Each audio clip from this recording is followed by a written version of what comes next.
that's all-knowing, all-powerful, and everywhere.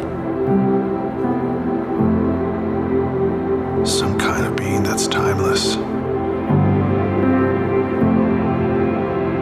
and in complete control. Is there really such a thing? Such a being? Does God exist?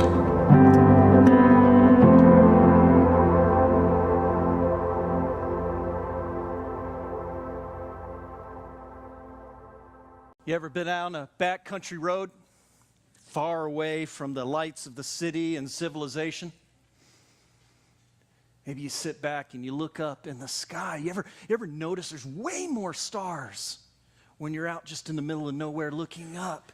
And does that ever just give you a sense of awe and wonder? You look up there, you see those stars, you see this multitude. Do you ever just wonder, where did this all come from? Big theory in science that kind of describes where all things come from, how the universe started, how it works. Something that's called string theory. String theory is kind of the leading theory right now of why things work the way they do. And kind of the idea behind string theory, while complicated, is that we live in a multi-dimensional universe of time and many other things. In fact, it's beyond just the three-dimensional world that we live in with the fourth dimension of time. String theory would say there could be as much as 11 to 26 space-time dimensions that exist at one time. And kind of the basics of the theory is that the universe is made up of little strings and that these strings resonate and vibrate. And as they do this, they give matter and particles instructions and tell them what to do. And it's in those actions that we have the universe and life as we know it. Scientists, when trying to describe it a little bit, will oftentimes say it's like a violin player. And they play, and when they play the strings, they vibrate, they resonate, making sounds. And maybe it's good sounds and bad sounds, like maybe you've got a kid in your house that just started playing, and God bless you if you do. I've been there. But when you put that instrument in the hands of a master, and they play the strings, these beautiful sounds, this harmony, this resonance that comes forth, plays beautiful music for all to hear. And that's a bit how string theory works, in the sense of all these dimensions working together with the strings playing together, create this beautiful thing called life in the universe as we know it. Interesting verse we see in the Bible, Nehemiah 9:6. It says this. It says, "You alone are Lord. You made the heavens, even the highest heavens, and all their starry host, the earth and all that is on it, the seas and all that is in them. You give life to everything." And I love what it says here. "And the multitudes of heaven worship you." And when I think and I hear more and more about how science describes string theory and how it talks about how it vibrates and that those vibrations create beautiful harmony, I think of music, and I have a thought when I look up into a sky on a starry night like that, and I say, "The heavens indeed worship your name." That while we live in a finely tuned space of frequencies and vibrations, when they're played just right, it creates this thing called life that we live in. Welcome to week 1 of Back to Basics, where we're going to spend the next few weeks kind of peeling back the layers and just looking at the foundational truths of our faith. What do we believe and why do we believe it? And there's no better way to start that conversation than where we start today. Is there a God? Many of us are probably at different places in that conversation and that journey, and wherever you may be, I'm hoping today that we can just learn together. Now, admittedly, I'm going to be wearing my Professor Jason hat today a little more than Pastor Jason, so I'm I'm asking for some grace and just go with this. I promise as we're going to walk through a lot of data, we're going to walk through some facts and figures, it's going somewhere. We are heading somewhere down this road. But I hope today that we can begin to see things a little differently, maybe even reconsider some things that we've been told or been taught in our culture and the world around us. And so the big question here is, can we reason together? I'll start with this. We're in a solar system that has about 8 planets. We used to have 9 planets, but Pluto was misbehaving, so they kicked it out. There's some fight to get it back in, but 8 planets right now, officially. It's a big solar system. It's about 393 miles wide. If you got in your car and drove continuously, it would take you about 55 million years to get across that. So in case you were thinking of taking a trip, just FYI, it's huge. Our solar system is huge and vast. But then we start and we think for just a moment, it's actually just one of more than 150 billion other solar systems that make up something called the Milky Way galaxy. We are part of a galaxy called the Milky Way. It looks a little bit like that. More than 150, and scientists estimate with more than 500 billion other planets that exist in this galaxy. Man, that's huge, but it doesn't stop there. Because what we find out is we are just one galaxy in the midst of more than 200 billion galaxies in the known universe out there. Are you starting to feel a little bit small right now?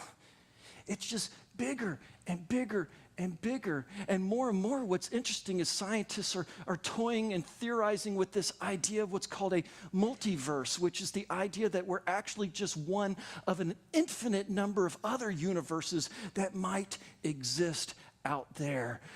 It's big out there, y'all. It's big. And so it's interesting then, when I read something from Stephen Hawking, many of you know he died not too long ago, a well-known scientist in the world. Stephen Hawking had this to say. He said, if the rate of expansion of the universe right after the Big Bang had changed by 1 part in a quintillion.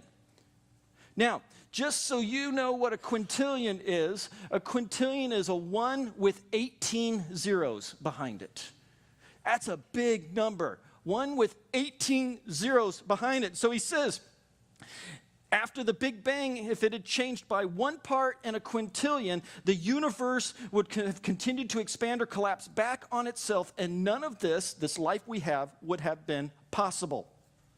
1 in a quintillion. Now, to get an idea of how big a quintillion is, scientists often use this reference. They say if you take all the grains of sand from all of the beaches throughout the entire world, and you put them all together in one place, that would be about a quintillion grains of sand. And what Stephen Hawking is saying here is 1 grain of sand from that could have ruined it all.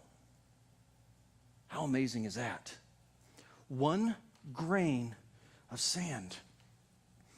We continue on. In 1973, an astronomer and cosmologist, Brandon Carter, he announced an exciting discovery. He was referring to the 4 fundamental forces, which is something most scientists agree on. But he had this to say about those 4 fundamental forces. He said the ratios of the 4 fundamental forces of gravity, electromagnetism, and the strong and weak nuclear forces had to be balanced with great precision in order to make the universe hospitable to life. Now, just real quick, how precise? Well, he went on to say, if on the weak nuclear force, if it had been 1% to 2% stronger, fusion at the Big Bang would have proceeded directly to iron. In other words, we would have had no stars in the universe. It would have been an iron universe. Had it been 1% to 2% weaker, we would be living in an all-helium universe. When talking about the strong nuclear force, if it had been 2% stronger, it would have prevented protons from forming, which is essential for atoms to be created. If it had only been 1% stronger, all carbon would have been turned into oxygen, and carbon is a necessary ingredient to life. If it had been 1% weaker, no carbon would have formed at all. You see how precise this has to be? It has to be just right for life to occur. And one of the things scientists have noticed as they look further and further back is that the universe didn't expand smoothly and just regularly. There were little bumps, clumps they call them, in the universe, irregularities that occurred. But come to find out, those irregularities, those clumps, had to happen in order for life to happen. And so we look at a guy named Alex Filippenko, who's at the University of California in Berkeley, and he had to say, had the expansion of the universe, been perfectly smooth, there wouldn't be any clumps in which would gravitate and form stars and galaxies. So we needed slight irregularities. But where did those irregularities come from, right? So we needed slight irregularities in the distribution of matter in the universe. Had those irregularities been much smaller, stars and galaxies wouldn't have formed. Had they been much larger, everything would have collapsed to form black holes. Now hang tight with me. I said we're going to go somewhere. We're putting all the information together here first. Let's come back and let's just look at the earth for just a second as well too, if we could. The earth is what's called in scientific circles a Goldilocks planet, meaning it's just right. Many different factors, many different things are just such that it is compatible for life. Now, we don't have time. I mean, there's hundreds of things that had to come together exactly to make this, but I want to talk about just a few for us to get an understanding just how fragile we are in terms of if something changes or something adjusts, life could go away. When talking about what some of those things are that make this a Goldilocks planet, they say we're in the right kind of galaxy, a spiral galaxy. We saw that picture earlier of the Milky Way galaxy. Not all galaxies are compatible with life, but we live in a spiral galaxy that is compatible for life. But it doesn't just end there. We are located in the right place of that Milky Way galaxy. Not all places in our galaxy are safe places to be or conducive to life. So you've got to be in the right place of the galaxy, not just the right galaxy. As we bring it into our solar system, you have to have just the right kind of sun that's just the right kind of size at just the right temperature to support life. That the earth is located just the right distance from the sun to support life. That the earth has a liquid magma core. And because of that, we can have plate tectonics, which is important to life, and also a magnetic field that protects us from radiation. That we have a moon that's just the right size. And the moon is important as well, too, to support life. It helps regulate gravity and the tides and the ocean and the seasons on our planet. It also maintains the exact right tilt that we need to have life here on the earth. And last, we have an ozone layer to protect us again from dangerous radiation. There's many more things, but do you get the idea? There's a lot of things that had to come together in just such a way for us to have life on this planet. In fact, what scientists will say is that it's estimated that if we were only 5% closer and even just 1% farther away, there would be no life on this planet at all. It's very, very close. One last one I want to throw your way. I want to talk about gravity a minute. Gravity makes its way throughout the entire universe. I kind of like gravity, except when I fall off a ladder, but gravity is pretty good. Keeps us on the earth, keeps the water on the earth, keeps us in orbit. Gravity's necessary as well, too. Here's something, though, you may or may not know. If the strength of gravity or the electromagnetic force in the universe were different by only one part out of 10 to the 40, 10 with 40 zeros behind it, there would be no stars, including our sun. One part and 10 to the 40, there would be no stars and no life. We live in a universe that is finely tuned for life. That a lot of factors come together that have to be precisely a certain way and doing certain things in order for life to happen here on earth. In fact, when taking all the variables, putting them together, one scientist wrote this. His name's Roger Penrose. And by the way, none of these scientists are Christian. None of them are Christians.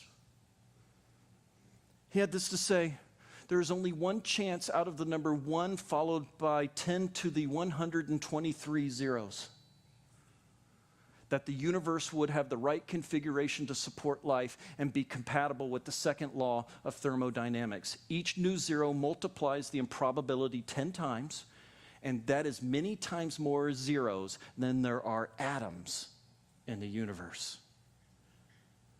We live in a precisely tuned universe that is just right to support life, and little changes could cause the whole thing to go away.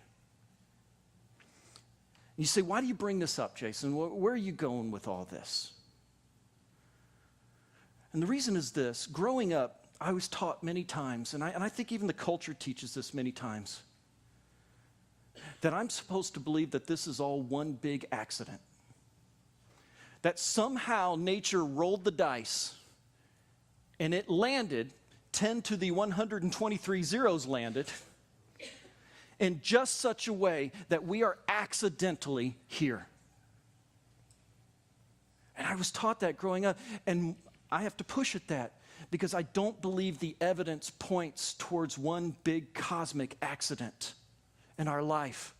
I believe the evidence is pointing more and more to the reality that we are a finely tuned machine. And you say, was the culture really push at that? Well, I tell you, I just saw it not too long ago on National Geographic. I read it, and it was also on TV. One of their scientists, his name's Manuel Canales, he had this to say: Earth is well equipped as a planet and ideally placed in our solar system and galaxy to support life as we know it. It's the product of some 4.6 billion years of cosmic construction. And our planet is flush with life thanks to a fortuitous set of conditions. Now, if you want to hide what you think, just use a big word nobody knows, right? Anybody know what fortuitous means? Lucky, by chance, accidental. See what he's saying? Our planet is flush with life thanks to a set of accidents. By chance. We are lucky to be here. That's what we're taught by so many. I found it interesting, though, is to read another scientist. His name's Fred Hoyle, a famous British astrophysicist and an ardent atheist, by the way. An atheist to the day he died. But even he had to say this. It's so interesting. A common sense interpretation of the facts suggests that a super intellect has monkeyed with the physics.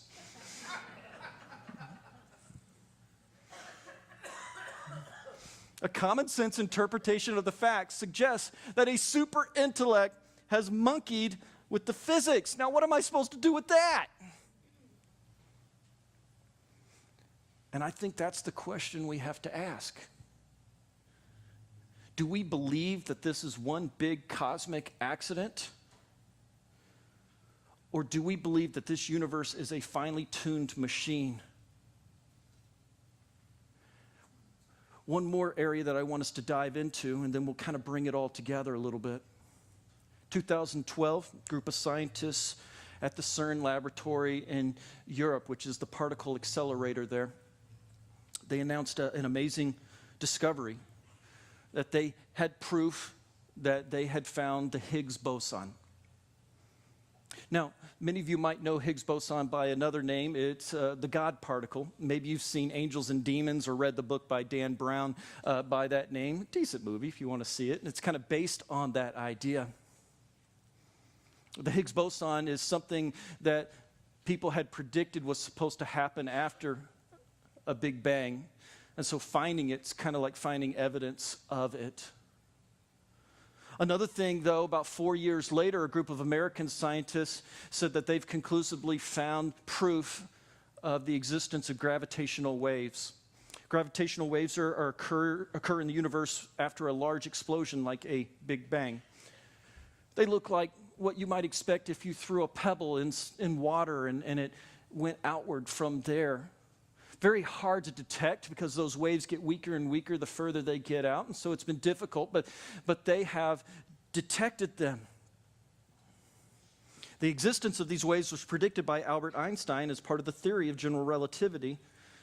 They're caused again by a large explosion. Both of these and many other things point more and more scientists towards this idea of a Big Bang, that there was a Big Bang that occurred. And you say, what's a Big Bang? Well, the long and short of it is, you know, that there was a point when all information, all mass, all light, all things were compressed into an infinite-sized dot, where all the equations of physics and everything else go to infinity. There's this infinite point of all things, and at some point that thing exploded into the universe that we have today. More and more scientists point to that, and more of the data that they're finding kind of points to that. And Christians kind of struggle with an idea of that. Interestingly enough, you should know that the Big Bang theory was proposed by a Catholic priest who was a scientist. And so that's sort of a big theory about what's going on there. So let's try to land this plane a little bit. Where am I going with all these facts, all these data, all these ideas? I will tell you, at home, sometimes I love to watch murder mysteries. I love to watch murder shows, and I hope that doesn't scare you too bad. But I'm watching. No, I think there's just a part of me that just kind of likes a good whodunit, you know what I mean? And usually why those shows are good is a couple different reasons. Number one, you don't have the ability to go back in time to the point when the crime happened to see exactly what happened. And many times in these stories, there were no eyewitnesses present. And so the detectives and their team, what do they have to do? They have to look at the evidence. They have to look at the facts. They have to sift through all of the information. And they got to look at things like fingerprints and fibers and hair particles, and they have to look through blood and autopsy reports and all sorts of things. And in taking all those pieces of information and bringing them together, it helps form a story for them to understand what happened. Why did this thing occur? When we're talking about and asking the question, hey, where did all of this begin? This life, this universe, all that's around us, we have to kind of approach it like that as well too. None of us can go backwards in time to go see it. And so we have to look at the evidence. What does the data, what is it it's trying to tell us? What story is it trying to say? We have to kind of approach it like that. And so when we look back at all of this data, when we look at what we've even learned a little bit this morning, there's at least two things that stand out to me that I think are extremely important to us. The first one is this: our universe had a beginning. What that means is this: there was a time it was not, and there was a time it was. And that means that since it had a beginning, there has to be cause and effect. Meaning, what caused it to burst forth into action? Newton's third law: every action has an equal and opposite reaction, right? So it forces us to ask the question that if there was a time it was not, and there was a time it was, what caused it to be put into motion? The second thing, as I look at the data, as I look at the information, the evidence that I see that is apparent, we've already talked about a little bit, but let's just say it. The universe appears to be finely tuned. It does not appear to be a set of accidents. There's just too many accidents. At some points, it's statistically impossible. There's just too many things pointing to the fact that they had to be just right and in just sort of a way in order for life to happen. What I'm saying and declaring to you is this: it appears that our universe and that our earth and the life as we know it was intelligently designed. that the conditions were put into motion with a plan, that it was guided by an intelligent consciousness. But here's the problem and the rub then we have to walk through. If we come to that conclusion that it was intelligently designed, then we have to explore the fact, then who designed it? We're ultimately left with the question, the who or what designed it? Who put this thing into motion? Who made it happen in just such a way?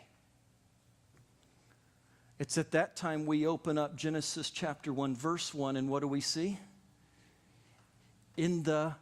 Say that with me, beginning. The heavens and the earth. In the beginning.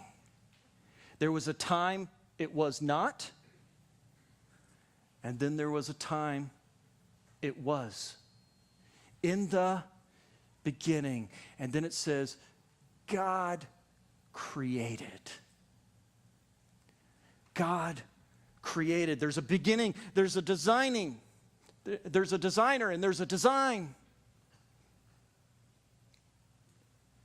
Now, there's a couple of lies our culture oftentimes tries to convince us of. I've seen it so many times, so I know it's true.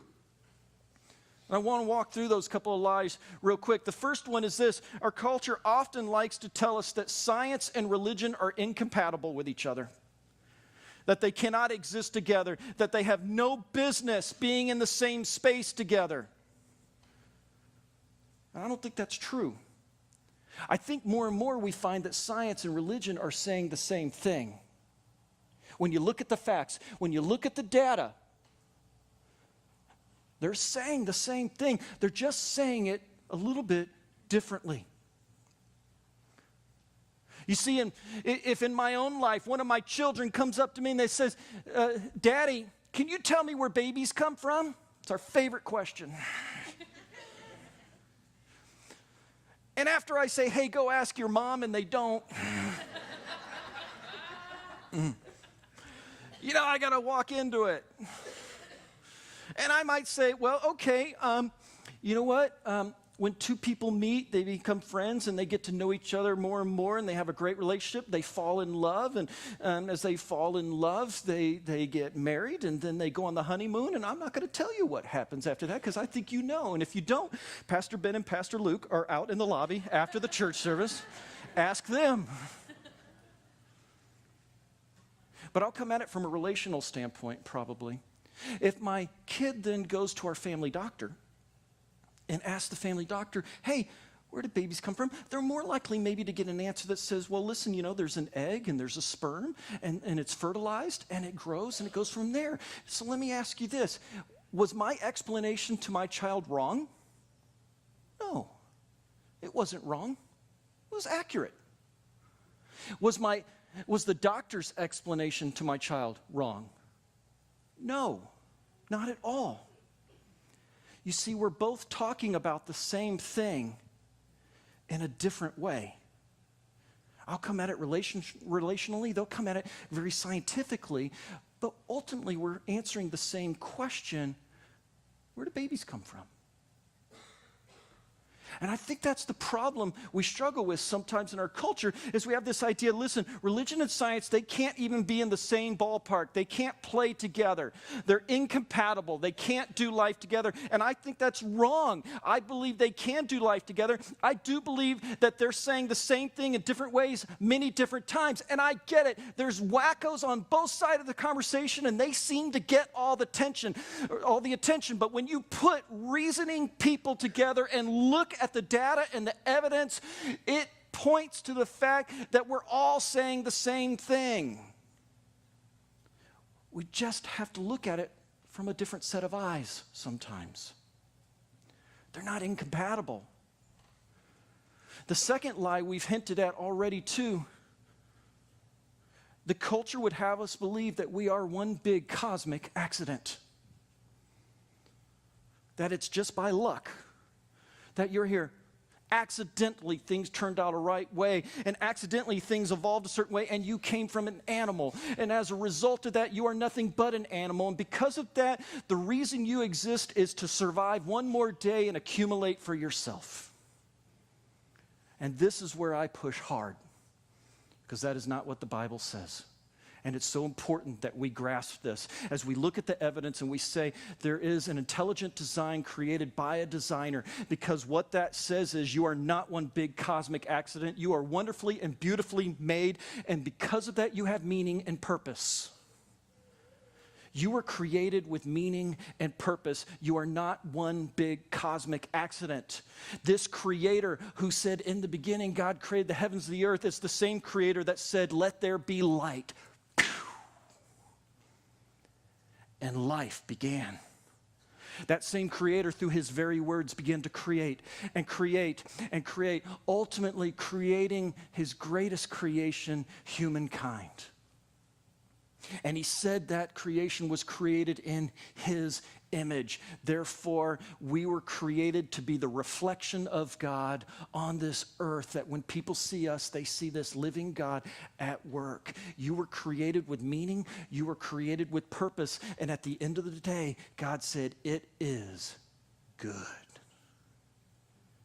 You are not one big cosmic accident.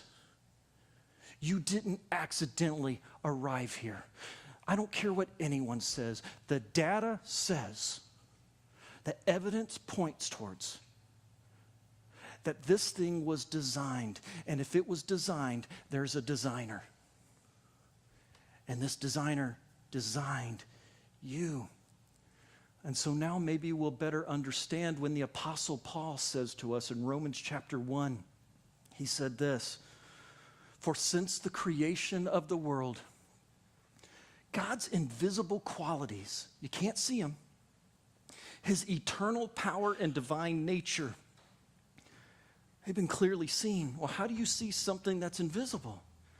He tells us, "Being understood from what has been made."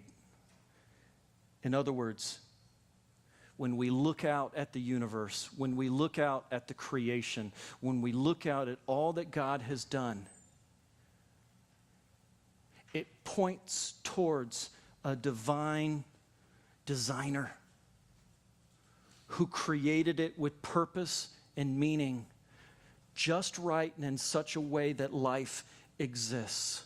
It is a finely tuned machine made to be exactly what that designer wanted it to be. And so what is the result of that, Paul says? People are without excuse. All creation praises God. All creation points to a creator. All creation says you are not an accident. You are uniquely and magnificently made in the image of God. That's where our Christian story begins. Sometimes someone will say, "Aren't you going to start with Jesus? I mean, we are Christians, right?" And I tell you, no, we're going to start with God. Because if you don't have a concept that you're not an accident, and if you don't believe firmly that a creator God created all things, and then we don't understand what we did to offend that creator God in our rebellion and sin, why in the world would we understand the need for a Passover lamb? It starts with the idea there is a God. I am not one big cosmic accident. I have been created with meaning and purpose. It starts there. All too often, I think we start the conversation in Matthew and we need to be in Genesis. You are not a cosmic accident. There is a God. There is a creator. And maybe you've landed there. If you're a Christian, I hope today is just a great reminder of just how magnificently made you are. Maybe this is a new idea to you. Maybe you've never heard it put this way. Maybe you've never considered the idea that science and religion are often saying the same thing. If we just clear the junk out of the way. And maybe you've taken that step to say, okay, I believe there's a God. It's a great step, but it doesn't end there. Because that's not really the ultimate question, do you believe in God? The real question is this: will you worship him? Will you worship him? The word worship at its core means to bow down, to give reverence. That journey, our Christian journey, at the very start and the core of everything we believe, says that there is a God, and that this God is calling out to you, and he is worthy of your worship because all creation worships him. Let's pray.